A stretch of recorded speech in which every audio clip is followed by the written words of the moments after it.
बढ़ते आगे, कानपुर में लगातार गंगा का जलस्तर बढ़ रहा और ऐसे में बाढ़ का खतरा मंडराने लगा है। आसपास के इलाके को पहले ही खाली करने को लेकर अलर्ट जारी किया गया था। गंगा का जलस्तर चेतावनी बिंदु के करीब पहुंच गया। प्रशासन ने गंगा किनारे बसे लोगों के लिए अलर्ट जारी किया। कटरी क्षेत्र के चैनपुरवा, रामपुर और कटरी गांव के खेत जलमग्न हैं। कई जगहों पर खेतों में करीब 20 फीट तक पानी भरने से सब्जियों की फसल पूरी तरह बर्बाद हो गई है। कानपुर में गंगा उफान पर है। गंगा का जलस्तर लगातार बढ़ता जा रहा है।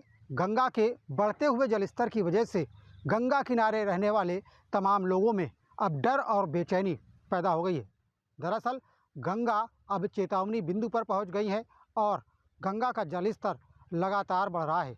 ऐसे में तमाम कटरी के गांवों में अब बाढ़ का खतरा मंडराने लगा है।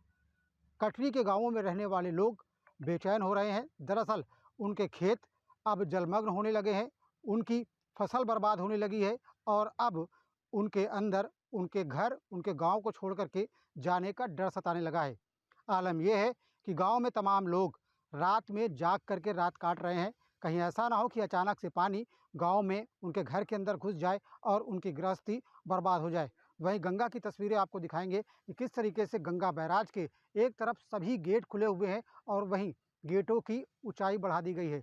गंगा और गंगा बैराज के जो गेट हैं उनके ऊपर की दूरी बहुत कम बची है, यानी कि जल स्तर बहुत ऊपर तक पहुंच गया है और गंगा का प्रवाह क्षेत्र बड़ा विशाल नज़र आ रहा है। वहीं गंगा के किनारे अब कटान भी शुरू हो गई है। तमाम गांवों में कटान हो रही है। लगातार गंगा गांवों की तरफ बढ़ रही है। आप देख सकते हैं कि हम जिस जगह पर खड़े हुए हैं वहाँ पर भी तमाम जगहों पर कटान हो रही है और जो मिट्टी है वो कट कट कर गंगा में गिर रही है और गंगा का पानी लगातार आगे की तरफ बढ़ रहा है।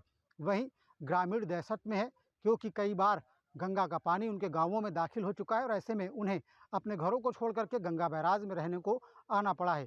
एक बार फिर हालात वैसे ही बन गए हैं और आलम अगर ऐसा ही रहा तो निश्चित तौर पर ग्रामीणों को अपने घरों को छोड़ना होगा, अपने गांव को छोड़ना होगा और अपना सामान छोड़ करके उन्हें गंगा बैराज में शरण लेनी होगी। वहीं कटरी के रहने वाले ग्रामीणों का कहना यह है कि फिलहाल जो प्रशासन के लोग हैं वो उनके बीच में नहीं पहुंचे हैं और उनसे गांव खाली करने के लिए नहीं कहा गया है, लेकिन वे अपने स्तर पर लगातार गंगा के पानी की मॉनिटरिंग कर रहे हैं क्योंकि कई बार पानी बहुत तेज़ी से बढ़ता है और लोगों को भागने का मौका भी नहीं मिल पाता है। Video Tasif Shyam Tiwari, news state Kanpur. जहाँ भक्ति है हर शब्द में, कथाओं में छिपे हैं दिव्य रहस्य और ज्योतिष देता है जीवन को दिशा। धर्म से जुड़ी हर बातों को जानने के लिए हमारे चैनल स्तुति को सब्सक्राइब करें। चैनल पर जाने के लिए इस लिंक पर क्लिक करें।